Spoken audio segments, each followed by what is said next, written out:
Lecture du livre du prophète Jérémie. Ainsi parle le Seigneur.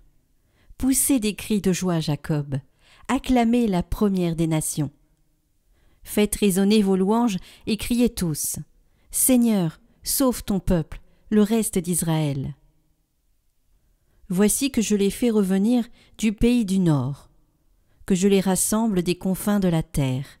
Parmi eux, tous ensemble, l'aveugle et le boiteux, la femme enceinte et la jeune accouchée.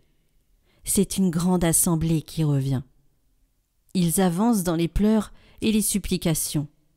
Je les mène, je les conduis vers les cours d'eau, par un droit chemin où ils ne trébucheront pas. Car je suis un père pour Israël.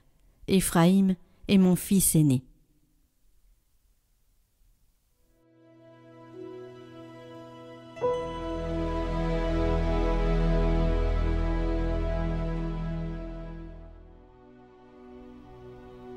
Quelle merveille le Seigneur fit pour nous. Nous étions en grande fête.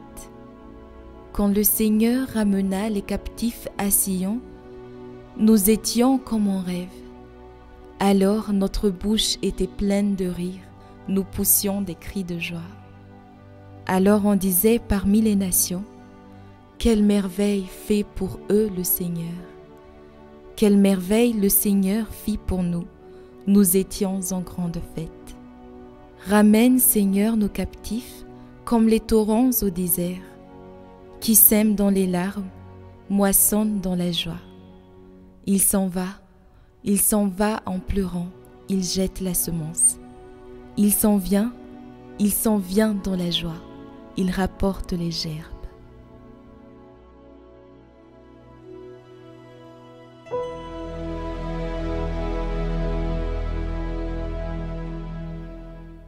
Lecture de la lettre aux Hébreux. Tout grand prêtre est pris parmi les hommes. Il est établi pour intervenir en faveur des hommes dans leur relation avec Dieu. Il doit offrir des dons et des sacrifices pour les péchés. Il est capable de compréhension envers ceux qui commettent des fautes par ignorance ou par égarement, car il est lui aussi rempli de faiblesse. Et à cause de cette faiblesse, il doit offrir des sacrifices pour ses propres péchés comme pour ceux du peuple. On ne s'attribue pas cet honneur à soi-même. On est appelé par Dieu comme Aaron.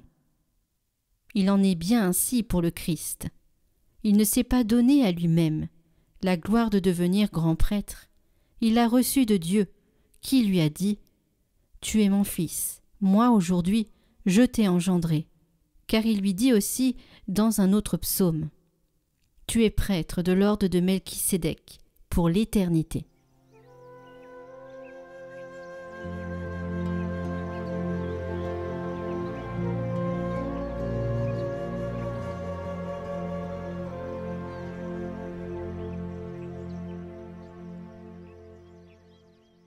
Évangile de Jésus-Christ selon saint Marc.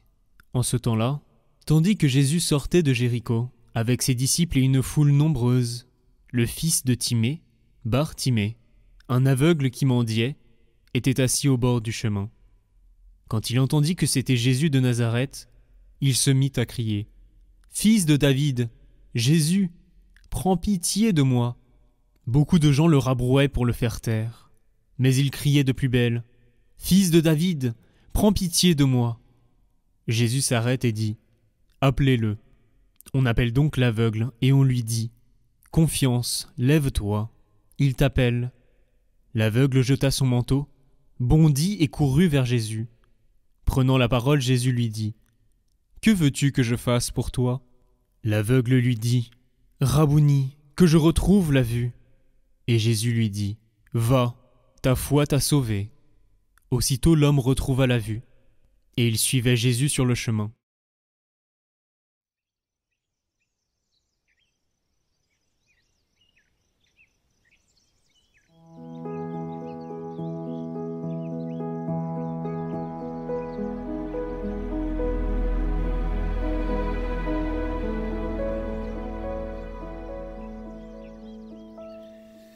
Chers amis de Catogla, nous sommes au 30e dimanche du temps ordinaire avec l'aveugle de Jéricho.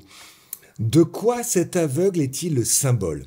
En fait, il est le symbole d'une suite du Christ réussi. Qu'est-ce qu'on entend à la fin du texte? Il cheminait à sa suite. En effet, depuis 3 semaines, nous avons des rencontres entre Jésus et des personnages qui n'aboutissent pas, où il n'y a pas de suite de la part de celui qui pose la question. Et cela par rapport à 3 domaines qui sont la chasteté, la pauvreté, l'obéissance. Alors je vais faire un mémoire de ces 3 évangiles qui se suivent. Rappelez-vous, il y a donc 4 semaines, est-il permis à un mari de répudier sa femme? Et donc vous comprenez que ça touche la question de la chasteté, la question de la fidélité, du rapport à l'autre comme un objet ou pas. Oui, nos relations doivent être pures, désintéressées, avec une sexualité qui s'exerce dans le cadre du mariage. Et les pharisiens, vont quitter la discussion et on ne connaît pas leur réaction. À la fin, l'absence de parole signifie un souci. À la maison, les disciples posent la question, ils l'interrogeaient de nouveau sur ce point. Ça les travaille, cette question de la chasteté.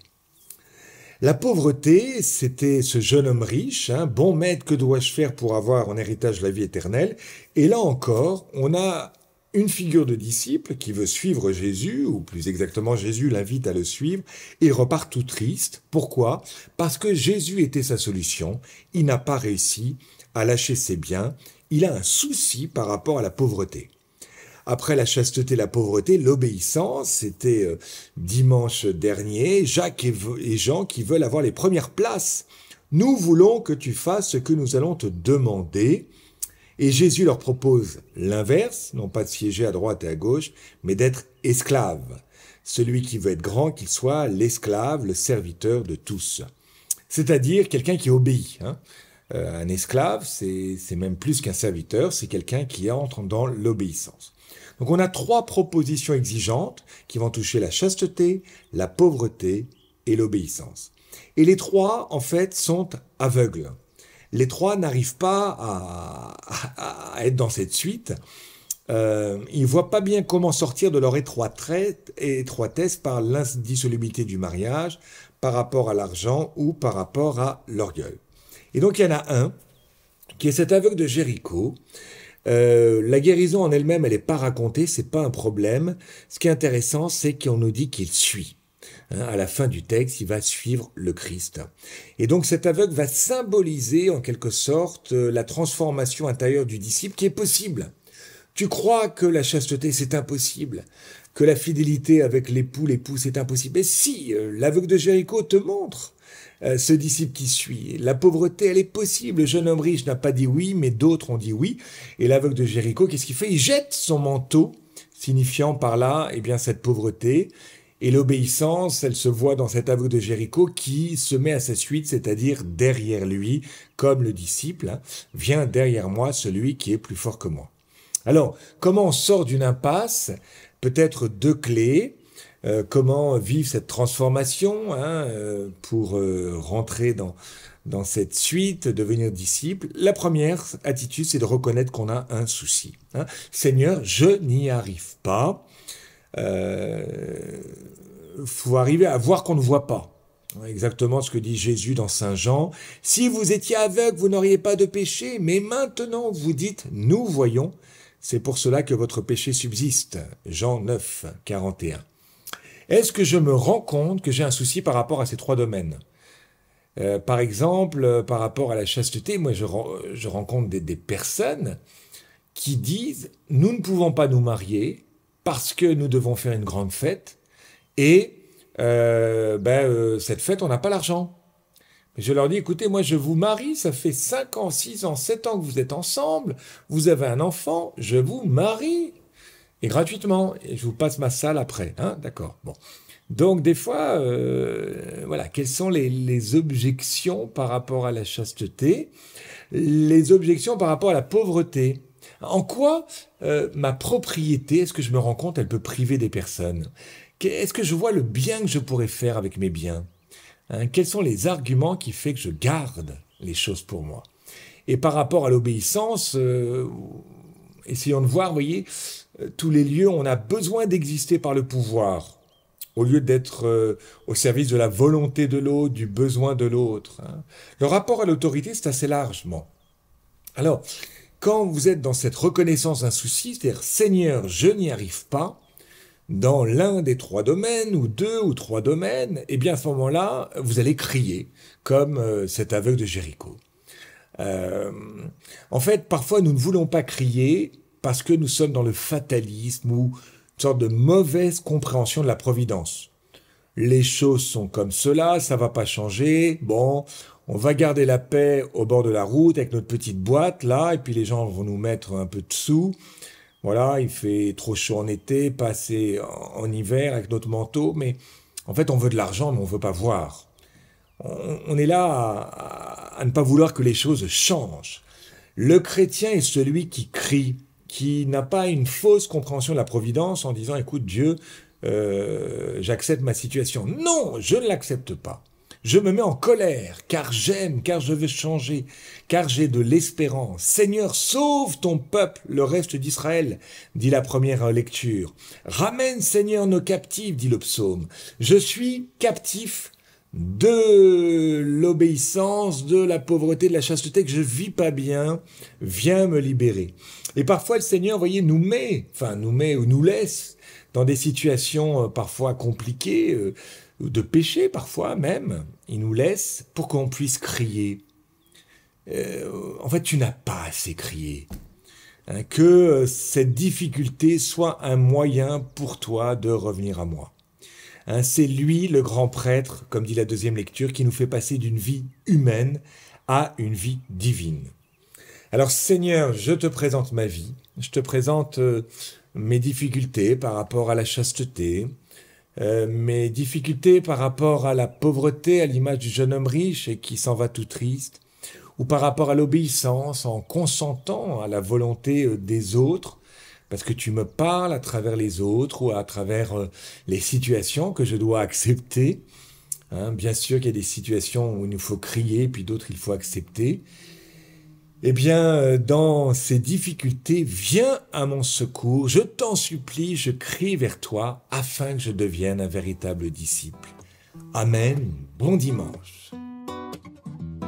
Sauve ton peuple, accorde ta grâce, nous chanterons ta miséricorde.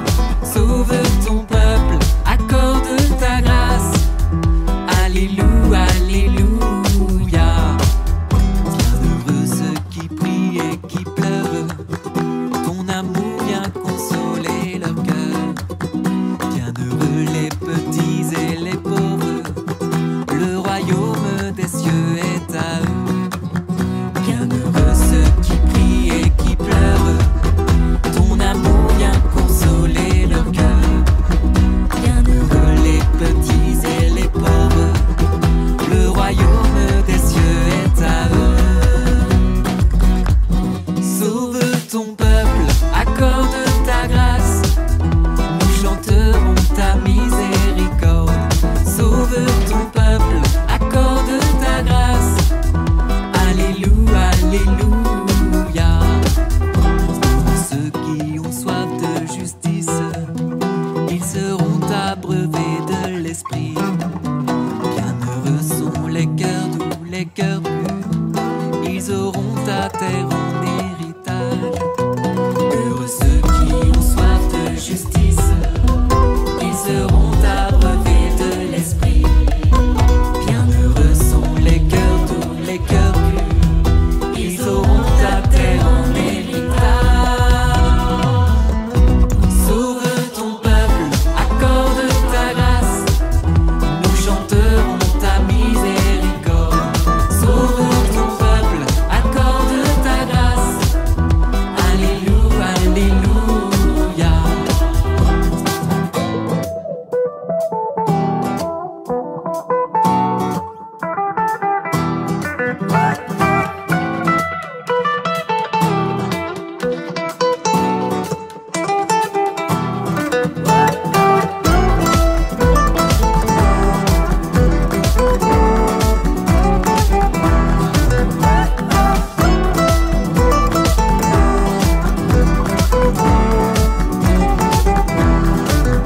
Bienheureux sont les artisans de paix, ils seront appelés fils de Dieu.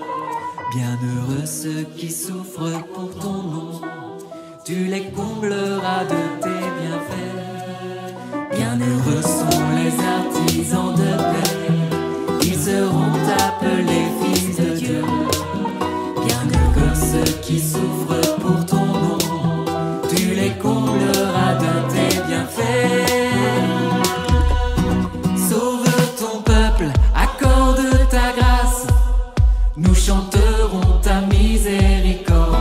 Sauve ton peuple, accorde ta grâce, alléluia, alléluia. Sauve ton peuple, accorde ta grâce, nous chanterons ta miséricorde. Sauve ton peuple, accorde ta grâce, alléluia, alléluia.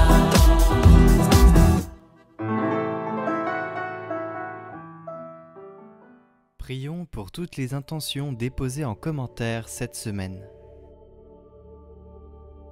Notre Père, qui es aux cieux, que ton nom soit sanctifié, que ton règne vienne, que ta volonté soit faite sur la terre comme au ciel. Donne-nous aujourd'hui notre pain de ce jour. Pardonne-nous nos offenses, comme nous pardonnons aussi à ceux qui nous ont offensés. Et ne nous laisse pas entrer en tentation, mais délivre-nous du mal. Amen. Je vous salue Marie, pleine de grâce. Le Seigneur est avec vous. Vous êtes bénie entre toutes les femmes, et Jésus, le fruit de vos entrailles, est béni. Sainte Marie, Mère de Dieu, priez pour nous pauvres pécheurs, maintenant et à l'heure de notre mort. Amen.